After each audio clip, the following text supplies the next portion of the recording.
अस्सलामुअलैकुम dear friends, कैसे हैं आप सब। मुझे उम्मीद है आप सभी खैरियत से होंगे। आज के वीडियो में हम 11 जनवरी 2023 के CTET मैथ्स पेपर 1 के कंटेंट एंड पेडागोजी के टोटल 30 क्वेश्चंस का सलूशन करेंगे। आइए पेपर सॉल्व करना स्टार्ट करते हैं। सबसे पहला क्वेश्चन है, 168 metre long rope is cut into equal pieces of length 9:1/3 metre. How many such pieces of the rope are obtained.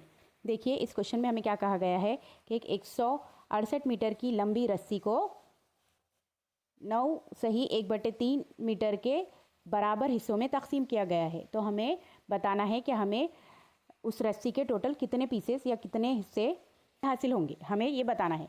Simply हमें इसमें क्या करना है, सबसे पहले हम क्या करेंगे, 168 मीटर जो हमें गिवन है उसको हम क्या करेंगे, 9 सही 1/3 से हमको डिवाइड करना है। तो हम इसको कैसे लिख सकते हैं, 9 सही 1/3 को 3 9 27 प्लस 1 28/3, इसको हम ऐसे लिख सकते हैं ना। मुरक्कब कसर को हम सिंपल फ्रैक्शन में कन्वर्ट करेंगे, सादा कसर में, और फिर हम उसको डिवाइड करेंगे। तो 168 को हमें किससे डिवाइड करना है, 28/3 से तकसीम करना है। तो हमको नंबर ऑफ पीसेस मालूम हो जाएंगे इससे। तो इसके बाद हम क्या करेंगे, 168 को जब हम मल्टीप्लिकेशन में लेंगे तो फ्रैक्शन पूरी उल्टी हो जाएंगी, 3/28 हो जाएंगी।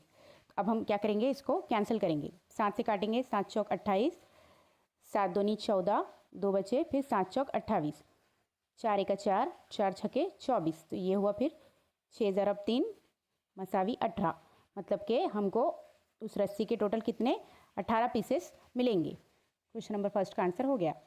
नेक्स्ट क्वेश्चन है question number 2, obtained K plus P from the following addition. हमको नीचे दिया हुआ जो एडिशन है उसमें से हमें K प्लस P की वैल्यू फाइंड करके बताना है।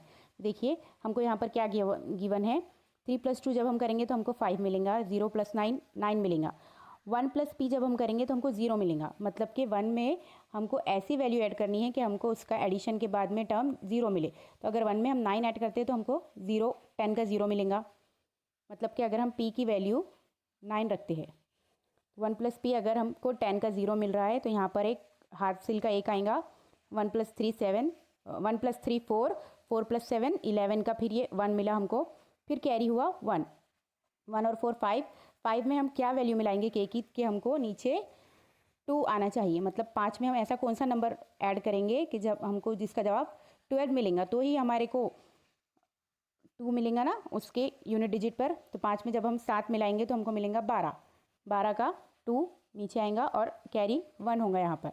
1 और 8 9, 9 और 6 15 के फिर 5 हासिल आया 1, 1 और 5 6 और ये 2 हुआ 8। मतलब कि अगर हम इस पूरे एडिशन में P की वैल्यू 9 रखते हैं और K की वैल्यू 7 रखते हैं तो हमारा पूरा एडिशन का आंसर करेक्ट आ रहा है। तो हमको क्या बताना है, इसमें K प्लस P की वैल्यू बताना है। तो K प्लस P की वैल्यू क्या आएंगी, 7 + 9, 9 और 7 16, मतलब कि इस सम में K प्लस P की वैल्यू है 16। Next question, the average temperature of 6 days is 32 degree Celsius. 6 दिनों का औसत जो दर्जे हरारत है वो कितना है, 32 डिग्री सेल्सियस है। If the temperature on first 5 of these days in degree Celsius was, हमको शुरू के 5 दिनों का डिग्री सेल्सियस में टेम्परेचर दिया हुआ है 31, 31.5, 32.5, 31 और 32। Then the temperature in degree Celsius on the 6th day was. तो हमको क्या करना है, छठे दिन का टेम्परेचर कैलकुलेट करके बताना है कि कितना रहेगा। सिंपली हमको इसमें क्या करना है, एवरेज फाइंड करना है। तो हमको गिवन क्या है, 6 डेज के टेम्परेचर का एवरेज 32 डिग्री सेल्सियस दिया हुआ है। तो सबसे पहले हम क्या करेंगे, ये सारी वैल्यूज़ को लिख लेंगे, 31 + 31.5 + 32.5 + 31 + 32, ये 5 लिख लिए हमने वैल्यूज़, 1 2 3 4 5।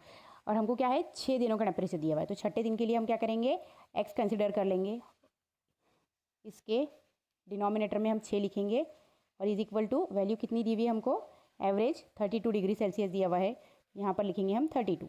अब हम इसको सॉल्व करेंगे तो हमको x की वैल्यू मिल जाएंगी, क्योंकि हमको इसमें x की वैल्यू ही फाइंड करनी है ना।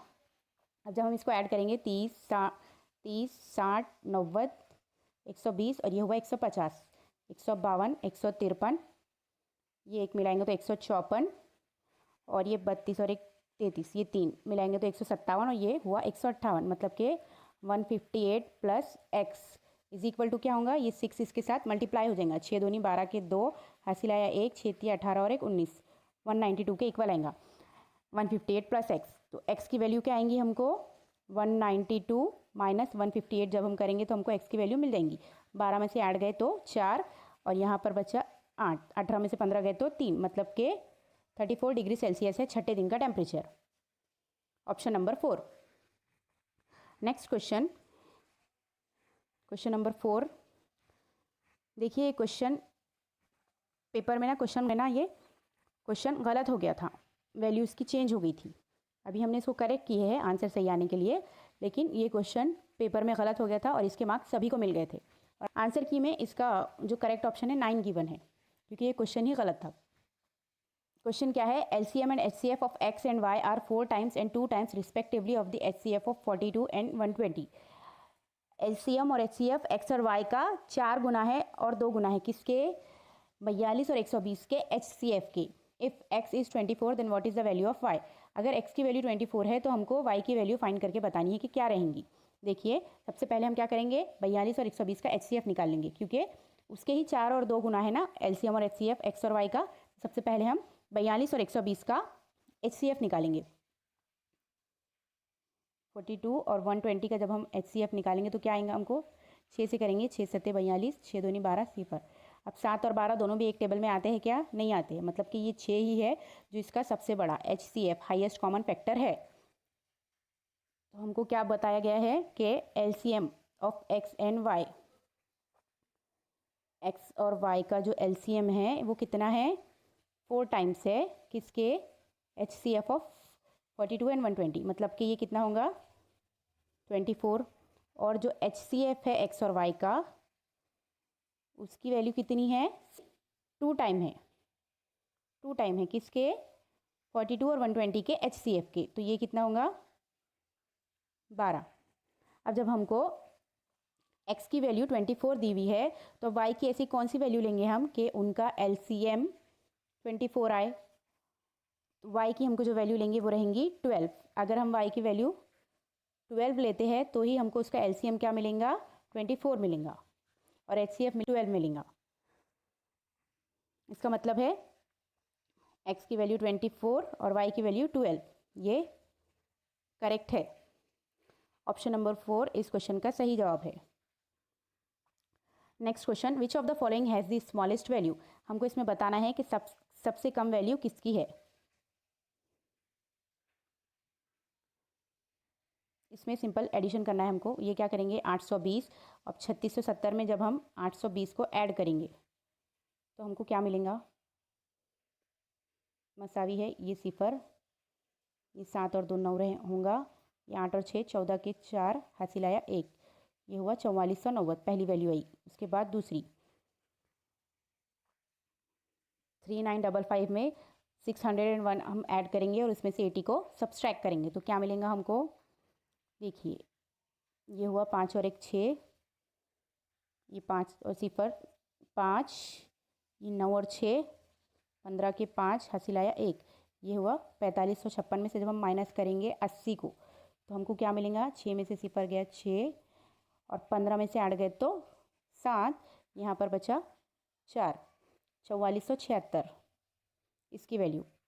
थर्ड वाला है हमारा 4500 में हम 40 ऐड करेंगे तो ये क्या हो जाएगा 4540, और उसमें से सब्सट्रैक्ट करेंगे हम 128 को तो हमको इसकी वैल्यू क्या मिलेंगी, 10 में से 8 गए 2, यहाँ पर 3 बचा, 3 में से 2 गया 1, इसके बाद 5 में से 1 गए 4, और ये 4 एज इट इज़ 4412। और उसके बाद लास्ट में क्या होगा, 4600 में हम क्या करेंगे, उसमें से हमको माइनस करना है 179, तो हमको क्या मिलेगा, 10 में से 9 गया 1, यहाँ पर बचा 9, 9 में से 7 गए 2, यहाँ पर बचा 5, 5 में से 1 गया 4, 4421।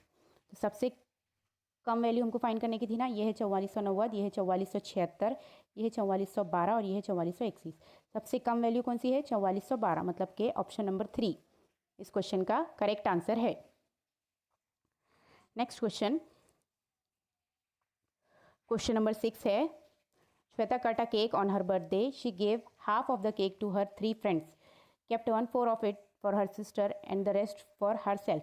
श्वेता ने क्या किया, उनके बर्थडे पर एक केक कट किया, उसका हाफ केक उसने क्या किया, अपने 3 फ्रेंड्स को दे दिया, और 1/4 पार्ट क्या किया, अपने सिस्टर को दे दिया, और जो बाकी बचा हुआ पार्ट था वो खुद के लिए रखा। Later 2 more friends came and she divided her part in 3 equal pieces and they ate together. फिर जो 2 फ्रेंड्स और आ गए श्वेता के, तो उन्होंने क्या किया, अपने लिए जो पार्ट रखा था वो पार्ट में से उन्होंने और उनके 2 फ्रेंड्स तीनों ने मिलकर इक्वली उसको डिवाइड किया और खाया। How much part of the original cake should she ईट।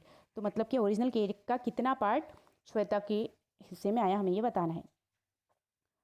श्वेता के पास एक केक था, उसमें का हाफ मतलब कि 1/2 उन्होंने क्या किया, अपने 3 फ्रेंड्स को दे दिया, और बचा हाफ केक। हाफ में से फिर 1/4 किसको दिया, अपनी सिस्टर को दे दिया। अब बचा श्वेता के पास 1/4 केक, और वो उन्होंने क्या किया, 3 लोगों में डिवाइड कर दिया, मतलब श्वेता खुद और उनके 2 फ्रेंड्स। तो 1/4 को जब हम 3 से डिवाइड करेंगे तो ये क्या होगा, 1/3, मतलब कि 1/12। तो श्वेता को कितना पार्ट मिला उस केक का, 1/12 part. 2 × 1/2 right angles are equal to, 2 × 1/2 right angles कितने डिग्री के इक्वल होता है, हमें ये बताना है। 2 × 1/2 को हम कैसा लिख सकते हैं, 2 दूनी 4 और 1 5/2, 5/2 राइट एंगल्स की वैल्यू कितने डिग्री होती है, हमें ये बतानी है। 5/2 को 90 से जब हम मल्टीप्लाई करेंगे तो हमको उसका डिग्री में वैल्यू मिल जाएंगी। 2 1 2, ये हुआ 45 से कैंसिल। अब जब हम 5 को 45 से मल्टीप्लाई करेंगे तो क्या आंसर मिलेगा, 5 5 25 के 5 हासिल आ गया 2, 5 2 5 चौक 20 और 2 22, 225 डिग्री। 1/2 राइट एंगल्स की वैल्यू कितनी होती है, 225 डिग्री। नेक्स्ट क्वेश्चन है, which of the geometrical shapes equilateral triangle, parallelogram, rhombus, rectangle and square have 2 lines of symmetry. देखिए हमको क्या बताना है कि ये जो हमको फिगर्स के नाम दिए हुए हैं, इक्विलैटरल ट्राइंगल, पैरेललोग्राम, रोम्बस और रेक्टेंगल और स्क्वायर, इनमें से कौन से जो शेप्स है उसके अंदर 2 लाइन्स ऑफ सिमेट्री होती है, हमको ये बताना है। इक्विलैटरल ट्राइंगल में 3 लाइन्स ऑफ सिमेट्री होती है, और पैरेललोग्राम में तो 0 होती है, एक भी नहीं होती है। रोम्बस में 2 लाइन्स होती है, लेकिन पैरेललोग्राम में 0 होती है। रेक्टेंगल में 2 लाइन्स होती है और रोम्बस में भी 2 होती है, मतलब कि ये वाला पैर है वो जो क्वेश्चन में पूछा गया है कि कौन से शेप्स में 2 लाइन्स ऑफ सिमेट्री होती है। तो रेक्टेंगल और रोम्बस इसका करेक्ट आंसर है। स्क्वायर में 4 होती है, रेक्टेंगल में 2 होती है, मतलब ये भी गलत। Option number 3 is correct answer of this question. Question number 9 है, which of the following statement is are true, through two given points many lines can pass. क्या गिवन है, सबसे पहले हमको कि 2 अगर हमारे पास पॉइंट्स है तो उससे हम बहुत सारी लाइन्स गुजर सकती है कि नहीं, उससे सिर्फ और सिर्फ एक ही लाइन गुजरेंगी अगर हमारे पास में 2 पॉइंट्स है तो ये हो गया गलत। Through a given point only 1 line can pass, एक पॉइंट से सिर्फ और सिर्फ एक लाइन गुजर सकती है कि नहीं, इससे तो इन्फिनाइट लाइन्स गुजर सकती है, ये भी हुआ गलत। नेक्स्ट है, 3 collinear points can not form a triangle. 3 collinear points मतलब कि हम खती नुखात जिनको बोलते हैं, हम एक ही लाइन में आने वाले कोलिनियर पॉइंट्स रहते तो वो एक ट्राइंगल नहीं बना सकते। तो सही बात है कि कोलिनियर पॉइंट से ट्राइंगल बनता है क्या, अगर ये 3 पॉइंट्स डिफरेंट प्लेसेस पे रहे तो उसी से ट्राइंगल फॉर्म होगा। तो ये बात करेक्ट हो रही कि 3 कोलिनियर पॉइंट्स मतलब हम खती नुखात एक मुसल्लस नहीं बना सकते हैं, ये बात सही है। Sum of 2 obtuse angles is always a reflex angle, ये भी सही है। और 2 ऑब्ट्यूज एंगल्स का जो मजमुआ होता है वो क्या होता है, एक रिफ्लेक्स एंगल होता है।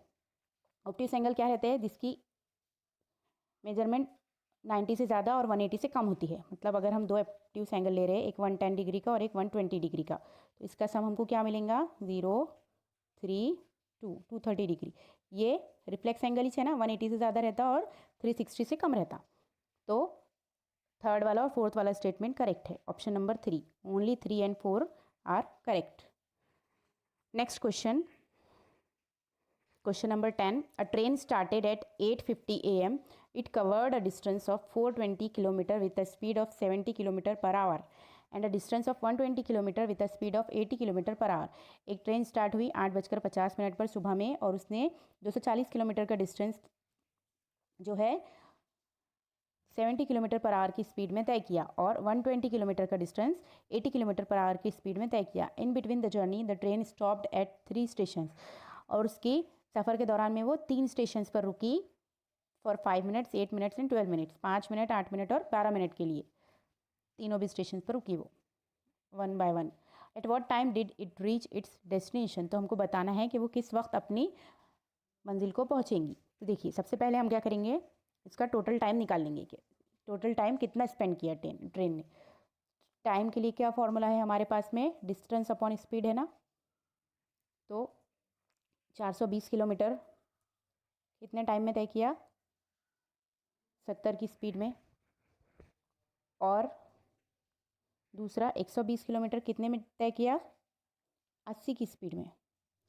तो टोटल कितना आया, ये यहाँ कैंसिल कर सकते हैं हम, 7 का 7, 7 छके 42, ये हुआ 6 प्लस ये भी कैंसिल कर सकते, 4 दूनी 8, 4 तिया 12, 6 प्लस 3/2, ऐसा करेंगे हम इसको, फिर इसका क्रॉस मल्टीप्लिकेशन होगा तो ये क्या मिलेगा हमको, 6 दूनी 12 और 3 15/2, ये मिला हमको 15/2, लेकिन किस में मिला हमको, किलोमीटर पर आवर में।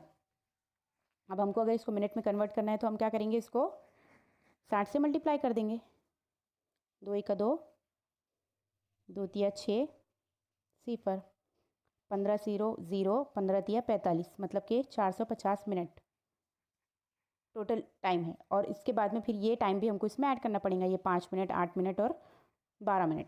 तो जब हम 450 में, ये हुआ 8 और 5 13, 13 और 12 25, 25 मिनट्स और ऐड कर देंगे, क्योंकि उतना टाइम वो स्टेशन पर रुकी भी थी। तो ये हुआ 5 5 और 2 7 और ये 4, टोटल टाइम कितना है ट्रेन का, 475 मिनट है। अब हमको अगर इसको घंटे में कन्वर्ट करना है तो हम क्या करेंगे, 475 को डिवाइड करेंगे 60 से, 6 7 42, 420 माइनस जब हम करेंगे तो क्या मिलेंगे हमको, 5, 7 में से 2 गए 5, ये 0, मतलब कि 7 घंटे 55 मिनट, 7 घंटे 55 मिनट लगे ट्रेन को टोटल टाइम उसका तय करने में। तो अब हमको बताना है कि वो कितने बजे पहुंची उसकी डेस्टिनेशन पे। स्टार्ट हुई थी 8:50 पे, तो 7:55 में जब हम 8:50 को ऐड करेंगे तो हमको उसका टाइम मिल जाएगा। 8:50 पर ट्रेन स्टार्ट हुई थी, उसमें 7:55 ऐड करना है, तो ये क्या मिलेगा हमको, 7:55 की जगह अगर हम टोटल 8 ही घंटे ले रहे, 5 मिनट एक्स्ट्रा अगर हम ले रहे, बाद में हम 5 मिनट डिडक्ट कर देंगे तो हमको ईजिली निकल देंगे वो, तो ये होंगे 16 घंटे 50 मिनट। अब हमने क्योंकि यहाँ पर 5 मिनट एक्स्ट्रा लिए तो 5 मिनट हम माइनस कर देंगे इसमें से, तो हमको उसका टाइम मिल जाएगा। 10 में से 5 गए 5 और ये रहे 4, 4 में से 0 गए 4, 16:45, 16:45 को उसको बोलते हैं हम 4:45 PM को, मतलब कि ट्रेन अपने डेस्टिनेशन पर कितने बजे पहुंची, 4:45 पर। नेक्स्ट क्वेश्चन है, which of the following statement is correct, कौन सा स्टेटमेंट करेक्ट है हमको ये बताना है। 2 litre is less than 205 ml, 2 litre की वैल्यू क्या होती है, 2000 ml रहती ना, 1 लीटर में 1000 ml रहते, 2000 ml कितना रहता, 2 लीटर रहता। अब हमको इसमें क्या बोल रहा है कि 2 लीटर यानी कि 2000 ml कम है कि 205 ml से, गलत, उससे ज़्यादा होता ही है।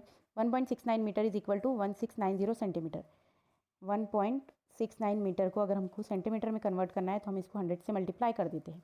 जब हम इसको 100 से मल्टीप्लाई करेंगे तो ये क्या होगा, 169 होगा मीटर में, 169.0 अगर हम 0 लगा रहे तो, नहीं तो ओनली 169 होगा। और यहाँ पर हमको क्या दिया हुआ है, 1690 दिया हुआ है, 1690, हालांकि ये 169 ही हो रहा है, तो ये भी गलत।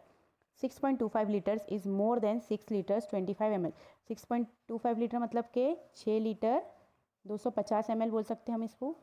ये कितना है बोल रहा हो, ज़्यादा है 6 लीटर 25 ml से, ये बात करेक्ट हो रही ना, 250 ml 25 ml से ज़्यादा ही रहेंगे ना, ये वाला करेक्ट है, इसलिए इस क्वेश्चन का करेक्ट आंसर है ऑप्शन नंबर 3। नेक्स्ट क्वेश्चन है, the distance between 2 cities on a map is 19.2 centimetre, मतलब कि एक नक्शे के ऊपर क्या है, 2 सिटीज़ के दरमियान जो डिस्टेंस है वो कितना है, 19.2 सेंटीमीटर गिवन है। If 0.5 centimetre on the map is equal to 3 kilometre on the ground, मतलब कि मैप के ऊपर, नक्शे के ऊपर जो 0.5 सेंटीमीटर है ना, वो ग्राउंड के ऊपर 3 किलोमीटर के बराबर है। तो हमको क्या करना है, इन दो सिटीज़ का ये नक्शे का डिस्टेंस हमको दिया हुआ है, उनका ओरिजिनल डिस्टेंस हमको बताना है कि कितना रहेगा, मीटर में बताना है कि ओरिजिनल डिस्टेंस कितना रहेगा उन दोनों सिटीज़ के दरमियान। सबसे पहले हम क्या करेंगे, 0.5 सेंटीमीटर किसके इक्वल है, 0.5 सेंटीमीटर इक्वल है 3 किलोमीटर के।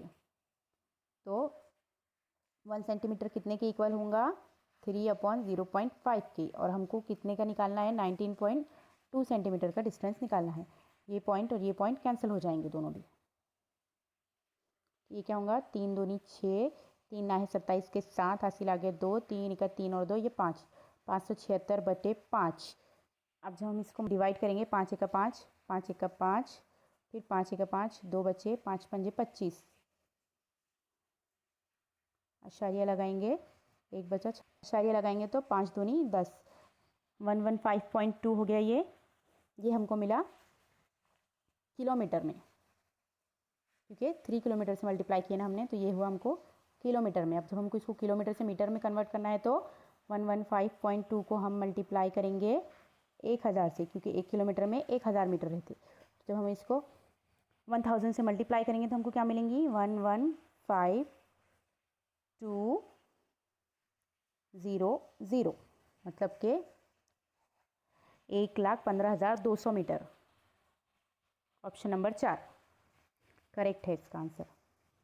नेक्स्ट क्वेश्चन है, what comes next is the following pattern. हमको पैटर्न दिया हुआ है, हमको बताना है कि नेक्स्ट टर्म उसका क्या रहेगा। सबसे पहले हमको दिया हुआ है 1z1, 2y4, 3x9, 4w16। देखिए यहाँ पर क्या हुआ है, 1 है, z है, 1 का स्क्वायर है, 2 है, y है, 2 का स्क्वायर है, 3 है, x है और 3 का स्क्वायर है। इसी तरह 4w और 4 का स्क्वायर है। तो यहाँ पर क्या आएगा, 5w से 1 कम, क्योंकि z से y पे जा रहे हैं हम तो -1 हो रहा, y से x पे जा रहे तो -1, w से हम किस पर जाएंगे, v पर, और 5 का स्क्वायर होगा 25, तो 5v25 इसका करेक्ट आंसर है। Next question, Aditya spends his time during a day as shown below. Sleeping में 7 घंटे, स्कूल में 6 आवर्स, प्लेइंग में 2 आवर्स, वॉचिंग टीवी 2 आवर्स और other 7 hours. If this data is shown in a pie chart, what will be the difference in the central angle related to sleep and play. देखिए आदित्य का पूरे दिन का हमको time schedule दिया हुआ है, और हमको बताना है कि सोने और खेलने के जो घंटों का डिफरेंस है वो डिग्री में कितना आएगा, हमको ये बताना है, क्योंकि ये डेटा पाई चार्ट पर शो करना है। देखिए ये कितने हो रहे हैं, 7 और 6 13, 13 और ये 7 20, 20 और ये 4 24, 24 आवर्स हो जा रहे पूरे। तो अब पाई चार्ट पे बताना है, तो पाई चार्ट रहता 360 डिग्री का पूरा, तो इसमें ये 5 सेक्शंस बने हुए हैं आदित्य के, 5 एक्टिविटीज़ के 5 सेक्शंस दिए हुए हमको। तो 24 घंटे इक्वल है 24 आवर्स इक्वल है 360 डिग्री के, क्योंकि ये पूरे 24 घंटे का शेड्यूल दिया हुआ है ना। 24 घंटे बराबर है 360 डिग्री की, तो 1 डिग्री कितने की रहेंगी, 360/24 की रहेंगी। तो इसकी वैल्यू हमको क्या मिलेंगी, कैंसिल करेंगे जब हम, तो 12 दूनी 24, 12 तिया 36, 30/2 मतलब के 15 डिग्री। किसकी है ये, 1 घंटे की वैल्यू है। 1 hour is equal to 15 degree. और हमको क्या करना है, उसका सोने और खेलने के टाइम का डिफरेंस बताना है, डिफरेंस सेंट्रल एंगल्स का। तो सोने का टाइम कितना है, 7 घंटे, और खेलने का टाइम है 2 घंटे। तब 7 में से जब हम 2 घंटे माइनस करेंगे तो कितने होंगे, वो 5 आवर्स होंगे। और अभी हमने कैलकुलेट करे 1 आवर इक्वल टू है 15 डिग्री की, तो 5 आवर्स की वैल्यू क्या आएंगी हमको, 5 × 15 मतलब के 15 पंजे 75 डिग्री। Option number 2। नेक्स्ट क्वेश्चन है, the temperature of 5 cities on a day at 2 AM and 2 PM are given below. 5 शहरों का टेम्परेचर डिग्री सेल्सियस में दिया हुआ है, रात के 2 बजे का और दोपहर के 2 बजे का। Which city shows the least rise in temperature. तो हमको बताना है कि ये 5 सिटीज़ में से किस सिटी में सबसे कम टेम्परेचर में राइज होता है, वो हमको बताना है। तो हमको सिंपली कुछ नहीं करना है, बस इनका डिफरेंस निकालना है, इन सभी का डिफरेंस निकालना है हमको। तो हमको पता चल जाएगा लीस्ट राइजिंग टेम्परेचर किसका है। सबसे पहले हम जब इसको माइनस करेंगे 36.3 में से जब हम 21.4 को माइनस करेंगे तो ये क्या होगा, 13 में से 4 गए 9, यहाँ पर बचे 5। 35 में से जब हम 21 निकालेंगे, 5 में से 1 गया 4 और 3 में से 2 गया 1, ये हुआ 14.9। इसका आया 14.9। इसके बाद में सेकेंड वाला जब हम कैलकुलेट करेंगे तो वो आएगा हमको 9.6, थर्ड वाला 16.1, 9.6, इसका आएगा 16.1, इसका आएगा 38 में से जब हम 15.2 को माइनस करेंगे क्या आएंगे, 10 में से 2 गए 8, यहाँ पर बचा 7, 7 में से 5 गए 2, 3 में से 1 गया 2, 22.8, क्या आएगा 22.8। और लास्ट वाला जो आएगा हमको 12 में से जब हम 2.3 को निकालेंगे, मतलब कि 12 में से 3 निकाल दिए तो कितने होते वो 9, 9.7। तो हमको सबसे लीस्ट राइज मतलब कौन सी सिटी ऐसी थी जिसमें सबसे कम टेम्परेचर बढ़ा है। तो देखिए ये सब तो ज़्यादा है, 9.7 और 9.6, सबसे कम है दिल्ली का। Option number 2 correct answer of this question. चलिए पेडागोजी कंटेंट के क्वेश्चन कंप्लीट हो गए 15 पूरे। अब हम पेडागोजी के क्वेश्चन सॉल्व करते हैं। सबसे पहला क्वेश्चन है पेडागोजी का, mathematical communication in a classroom can be enhanced by. इसमें हमको क्या पूछा जा रहा है कि अगर किसी क्लास में हमको मैथमेटिकल कम्युनिकेशन को इन्हांस करना है, यानी कि उसको बढ़ावा देना है, तो हम कैसा कर सकते हैं। Reading chapter given in the mathematics text book before solving questions. Chapter को सिर्फ पढ़ के हम तो करेंगे नहीं, ये तो नहीं होगा। Making children learn definition of important concept, definition learn कराना उसका मकसद नहीं है। Giving opportunities to children to express their mathematical ideas. देखिए कि जब हम बच्चों को उनके मैथमेटिकल आइडियाज़ को एक्सप्रेस करने की जब चांस देंगे या अपॉर्चुनिटी देंगे तो इसमें क्या होगा, इससे मैथमेटिकल कम्युनिकेशन को हम इन्हांस कर सकते हैं। ये पॉजिटिव पॉइंट है, इसीलिए इस क्वेश्चन का करेक्ट आंसर है option number 3। Next question, identify the proper mathematical symbol for if p then q. देखिए ये क्या है, कंडीशनल्स होते हैं, मतलब कि अगर पी सही है तो क्यू भी सही होगा, ऐसा हमको मैथमेटिकल एक्सप्रेशन ढूंढना है। इसमें पी मसावी है क्यू के, मतलब पी और क्यू दोनों मसावी बता रहा है। पी इम्प्लाइज क्यू, इसको पी इम्प्लाइज क्यू पढ़ते हैं हम, और इसका मतलब यही होता है इफ़ पी देन क्यू, यानी कि अगर पी सही रहेगा हमारा स्टेटमेंट तो क्यू भी सही रहेगा। क्यू इम्प्लाइज पी, इसका रिवर्स, अगर क्यू सही है तो पी सही रहेगा। और पी डबल इम्प्लाइज क्यू का मतलब होता है इफ़ एंड ओनली इफ़, मतलब अगर सिर्फ पी सही रहेगा तो ही क्यू सही रहेगा, इसका मतलब ये होता है। अभी हमको साहब क्या पूछा गया है, इफ़ पी देन क्यू, इसका करेक्ट आंसर है option number 2। Next question, according to national curriculum framework 2005 which of the following mathematical skills are not involve in visual learning. हम देखिए इस क्वेश्चन में हमें क्या पूछा गया है कि NCF 2005 के अकॉर्डिंग हम कौन सी स्किल नहीं, नीचे दी हुई स्किल्स में से हम कौन सी स्किल्स नहीं यूज़ करेंगे विजुअल लर्निंग के लिए। नॉट दिया हुआ है ना हमको यहाँ पर, नॉट मतलब कि जो भी नेगेटिव वाली बात होंगी वो वाली हम यहाँ पर यूज़ नहीं करेंगे। डेटा हैंडलिंग, बच्चों को डेटा हैंडलिंग में बच्चा देखकर ही किसी भी डेटा या चार्ट को देखकर ही उसके आंसर्स बता सकता है, ये तो यूज़ होंगी। रिप्रेजेंटेशन, इसमें भी देखने का काम होता है। विजुअलाइजेशन का तो मतलब ही देखना होता है। डिडक्टिव रीजनिंग का इस्तेमाल हम इसमें नहीं करेंगे, इसलिए ऑप्शन नंबर 4 इस क्वेश्चन का करेक्ट आंसर है। ये सारे उसके आंसर्स नहीं होंगे। नेक्स्ट क्वेश्चन है, it is found that many children living in traditional occupational settings like market places, trading zones etcetera are able to do mental calculations very easily. These skills, हमको क्या बताया गया है कि जो बच्चे ट्रेडिशनल ऑक्यूपेशनल मतलब जो तिजारत में रहते हैं मार्केट में और ट्रेडिंग जोन में, तो वो क्या है इजीली मैथमेटिकल कैलकुलेशन कर सकते हैं या मेंटल कैलकुलेशंस कर सकते हैं। क्यों, इसका रीज़न क्या है हमें बताना है। सबसे पहला ऑप्शन है are not suitable for formal school mathematics. ये सारे स्किल्स जो तो इस फॉर्मल स्कूल मैथमेटिक्स के लिए सूटेबल नहीं रहती, ये बात सही है क्या? नहीं, गलत। नॉट सूटेबल यहाँ पर नेगेटिव वर्ड यूज़ हो गया। Can be discussed in class bye teachers for introducing various strategies adopted by the different cultures in solving problems. ये पॉजिटिव बात है कि वेरियस जो है तो स्ट्रैटेजीज यूज़ करना है डिफरेंट कल्चर्स के लिए प्रॉब्लम सॉल्विंग के लिए, ये बात पॉजिटिव है। आगे का ऑप्शन भी देख लेते हैं, can not be use for the purposes assessing a children's level of cognition. बच्चों के लेवल चेक करते हैं कि हम इसमें, नहीं। Are too ambitious and can only be learn by children living in such settings. जो बच्चे सिर्फ ऐसे मार्केट प्लेसेस में और ट्रेडिंग जोन्स में है तो सिर्फ इन्हीं को सिखाना है कि ये बातें, नहीं, गलत। ये क्या है, ऑप्शन नंबर 2 इसका करेक्ट आंसर है। Next question, according to national curriculum framework 2005 must be given least importance in mathematics at primary level. Primary level के मैथमेटिक्स में हमें इसमें से कौन सी चीज़ को कम वैल्यू देनी है एनसीएफ के अकॉर्डिंग? लॉजिकल रीजनिंग को हमें कम वैल्यू देनी है क्या? नहीं, लॉजिकल रीजनिंग मैथ्स के लिए ज़रूरी होती है। प्रॉब्लम सॉल्विंग भी करवाना है हमें बच्चों को। विजुअलाइजेशन मतलब कि देखकर सीखना, ये भी है। प्रिसीशन मतलब कि परफेक्शन हासिल करवाना है क्या बच्चों को? नहीं, प्राइमरी लेवल पर परफेक्शन हासिल करवाना एनसीएफ के अकॉर्डिंग सही बात नहीं है। मतलब कि ऑप्शन नंबर 2 इसका करेक्ट आंसर है। लीस्ट इंपॉर्टेंस हमें प्रिसीजन यानी कि परफेक्शन को देनी है प्राइमरी लेवल के लिए according to NCF. Which of the following statement is least related to mathematical modelling? अब मैथमेटिकल मॉडलिंग से सबसे कम रिलेटेड कौन सा हमको ऑप्शन है वो बताना है इसमें। An application of mathematics to solve problems in everyday life, ये तो बहुत पॉजिटिव बात हो रही है कि मैथमेटिक्स की एक एप्लीकेशन क्या है, उसको एवरीडे लाइफ के प्रॉब्लम सॉल्व करना है। तो मैथमेटिकल मॉडलिंग में ये चीज़ें यूज़ होंगी क्या? हाँ होंगी।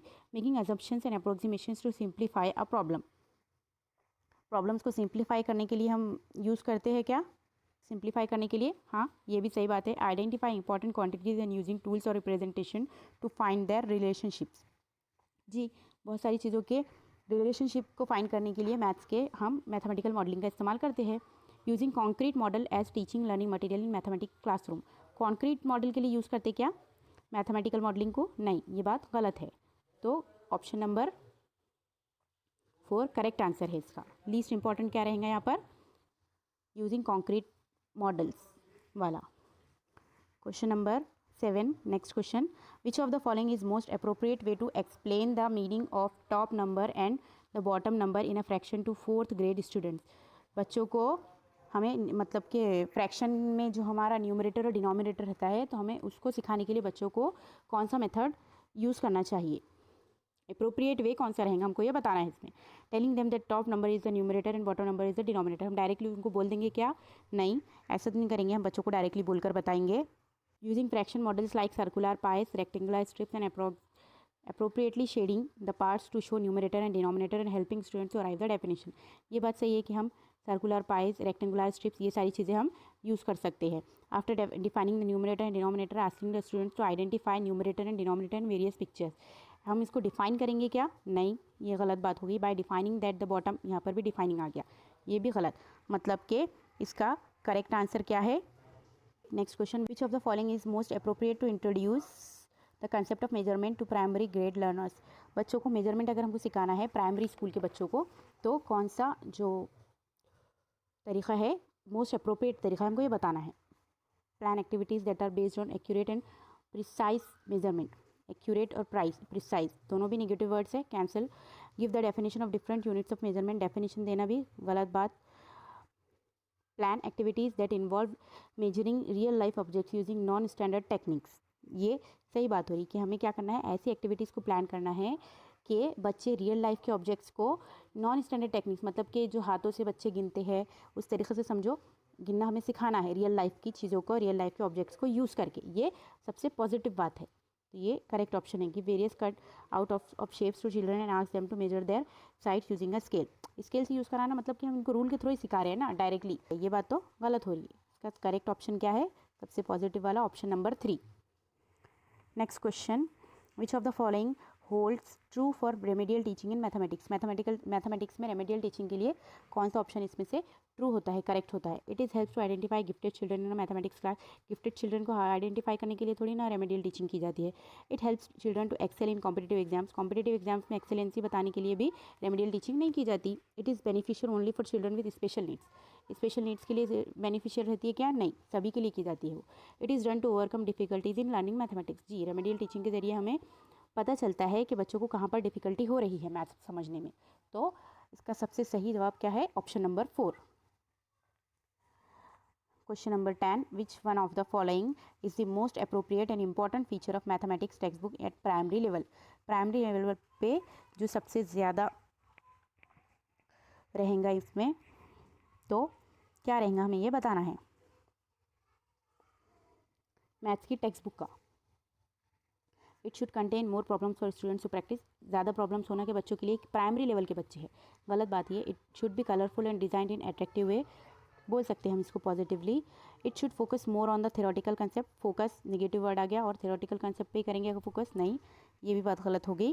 उसके बाद it should focus more on conceptual examples and activities while introducing mathematical concepts. हाँ, बच्चों को कंसेप्चुअल एग्जाम्पल देंगे हम डिफरेंट टाइप्स के, और एक्टिविटीज़ भी करवाएंगे जिससे बच्चों को कंसेप्ट समझने में आसानी होंगी। तो ये भी गलत। सब क्वेश्चन नंबर 10 का करेक्ट आंसर है ऑप्शन नंबर 4, सबसे पॉजिटिव आंसर है। Next question, students performance in a mathematical class is not evaluated in terms of. Maths की क्लास में बच्चों का परफॉर्मेंस किस तरीके से नहीं देखा जाता है, हमें ये बताना है। प्रॉब्लम सॉल्विंग एबिलिटी मैथ्स में देखते हैं, रोट मेमोराइजिंग बिल्कुल नहीं, लॉजिकल थिंकिंग भी होती है और विजुअलाइजेशन भी होती है। मतलब कि नॉट हमें बताना है कि कौन सा नहीं इस्तेमाल होगा, not.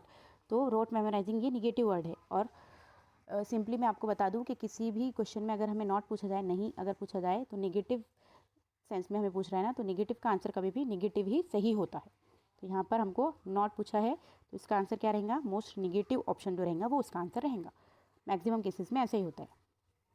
Question number 12, which of the following can be considered as a higher aim of mathematics education at elementary level according to national curriculum framework 2005। क्या बताया गया है कि नीचे दिए हुए जो है, तो उसमें से कौन सा higher aim of mathematics education है, किस लेवल के लिए, एलिमेंट्री लेवल के लिए, अकॉर्डिंग टू NCF 2005, ये हमें बताना है।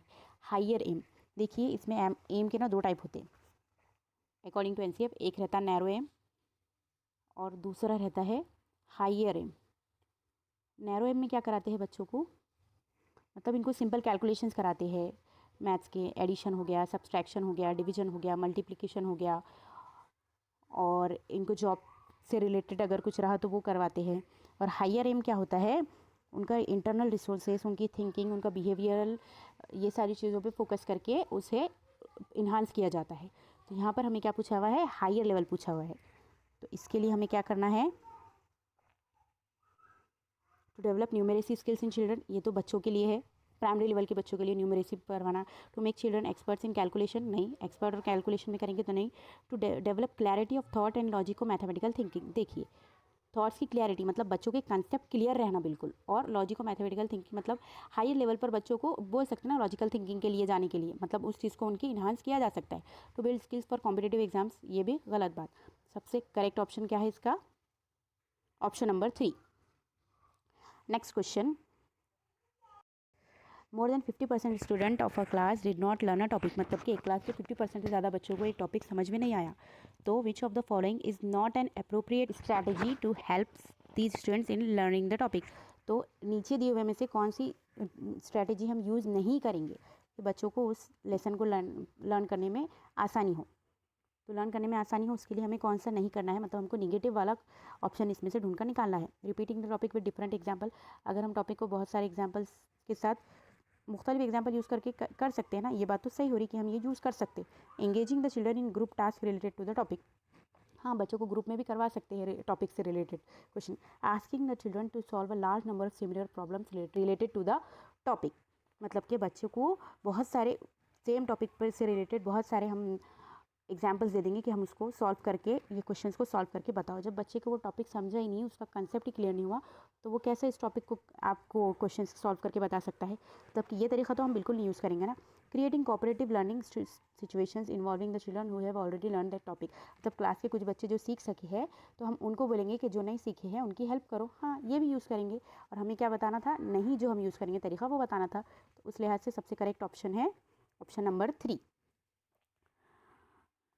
Next question, according to the national curriculum framework 2005 which among the following is an activity based on constructivist classroom. Constructivist classroom की जब भी बात आएंगी तो हमें क्या करना है, इसमें स्टूडेंट का एक्टिव पार्टिसिपेशन देखना है कि बच्चा खुद करके सीखे और बच्चे को खुद से सोचने की आज़ादी हो इसमें। तो हमें ऐसा ऑप्शन देखना है कि जिसमें ये दोनों चीज़ें हमें मिल जाए।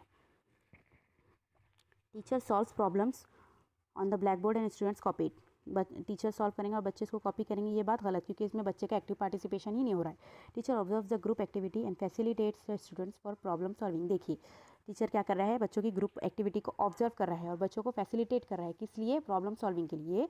पॉजिटिव बात हो रही है। Teacher ask the students to write important formulae, फॉर्मूले लिखाना है क्या, नहीं। Teacher provides lots of homework, बहुत सारा होमवर्क दे रहा है, ये भी नेगेटिव टर्म, मतलब कि कंस्ट्रक्टिव क्लासरूम के लिहाज से बच्चा का जिसमें एक्टिव पार्टिसिपेशन हो रहा है वो ऑप्शन नंबर 2 है कि बच्चे खुद एक्टिविटी कर रहे हैं, ग्रुप में एक्टिविटी, और टीचर उसको फैसिलिटेट कर रहा है, इसलिए इसका करेक्ट आंसर है option number 2। Next question, last question है आज के पेपर का। Which of the following is not related to developing the concept of circle among primary grade learners. इनमें से कौन सा कंसेप्ट वो रिलेटेड नहीं है, किस लिए बच्चों को सर्कल का कंसेप्ट समझाने के लिए, कौन सा ऑप्शन करेक्ट नहीं है, नॉट रिलेटेड, मतलब हमको निगेटिव वाला ढूंढना है। Identify circular objects from the surrounding, हाँ बच्चों को हमको अगर सर्कल का कंसेप्ट समझाना है प्राइमरी लेवल पे तो हम बच्चों को बोल सकते हैं कि आपके सराउंडिंग में जो सर्कुलर शेप की थिंग्स आपको दिख रही है उसको पहचानो और वो बताओ हमको। Drawing circles using a rope and stick, ये भी कर सकते हैं कि बच्चों को रस्सी और लकड़ियों से सर्कल ड्रॉ करके बता सकते हैं। Showing a model of globe, globe का मॉडल अगर बताना है क्लास में तो इससे कर सकते हैं कि math. Tracing circle using some circular objects, हाँ कुछ सर्कुलर ऑब्जेक्ट्स लिए, जैसे बच्चों ने सेलो टेप होता है या फिर कॉइन होते हैं, या उसके अलावा अगर सर्कुलर ऑब्जेक्ट्स लेना है बच्चों को, डिफरेंट टाइप्स के जो सर्कुलर ऑब्जेक्ट्स बच्चों के पास में होते किस वो सारी चीज़ें यूज़ करके बच्चों को करवा सकते हैं। लेकिन मॉडल ऑफ ग्लोब, ग्लोब का अगर हम मॉडल बता के कर सकते हैं, ग्लोब सर्कुलर होता ही नहीं है, ग्लोब खुद क्या होता है 3D शेप है ना, स्फीयर की शेप है ग्लोब, तो प्राइमरी लेवल पे बच्चों को ग्लोब दिखाकर हम सर्कल का कंसेप्ट समझा सकते हैं क्या, नहीं। ये इसलिए इसका करेक्ट आंसर क्या है ऑप्शन नंबर 3, क्योंकि हमें नहीं बताना था कि कौन सी चीज़ हम इसमें से रिलेटेड नहीं है बच्चों को सर्कल का कंसेप्ट समझाने के लिए, तो वो है ग्लोब, क्योंकि ग्लोब स्फीयर शेप का होता है, वो सर्कुलर शेप का होता ही नहीं है। मुझे उम्मीद है आपको पेपर समझ में आ गया होगा सोल्यूशन अच्छे से। अगर आपको वीडियो को पसंद आया है तो इसे लाइक कीजिए, शेयर कीजिए, और अगर आपने अभी तक चैनल को सब्सक्राइब नहीं किया है तो इसे जल्द से जल्द सब्सक्राइब कर लीजिए, और साइड में जो बेल आइकॉन उसको भी प्रेस कीजिए ताकि हम जब भी नया कोई वीडियो अपलोड करें आपको उसकी नोटिफिकेशन फ़ौरन मिल जाए। एक और बात, असर इंस्टीट्यूट की न्यू बैच CTET अगस्त 2023 के लिए 25 जून से स्टार्ट हो चुकी है। ये पेड बैच होती है, ऑनलाइन और ऑफलाइन दोनों मोड पर ये ली जाती है। ऑनलाइन होती है टीचमेंट ऐप पर, और ऑफलाइन ये होती है औरंगाबाद में असर इंस्टीट्यूट का जो एड्रेस है वहाँ पर। अगर आपको CTET के एग्ज़ाम में जो गाइडेंस की ज़रूरत है, आपको ऐसा लगता है कि आप सेल्फ स्टडी नहीं है, आपको गाइडेंस की ज़रूरत है या पढ़ने के लिए सही वे आपको चाहिए, तो आप इन क्लासेस को ज्वाइन कर सकते हैं। इससे रिलेटेड आपको कोई भी इन्फॉर्मेशन चाहिए या इसमें आपको एडमिशन लेना है तो थंबनेल पर जो कॉन्टैक्ट नंबर दिए हुए हैं आप उस पर कॉल या व्हाट्सएप पर मैसेज करके इन्फॉर्मेशन ले सकते हैं। मिलेंगे इंशाल्लाह नेक्स्ट पेपर सोल्यूशन के साथ नेक्स्ट वीडियो में, तब तक के लिए अल्लाह हाफिज़।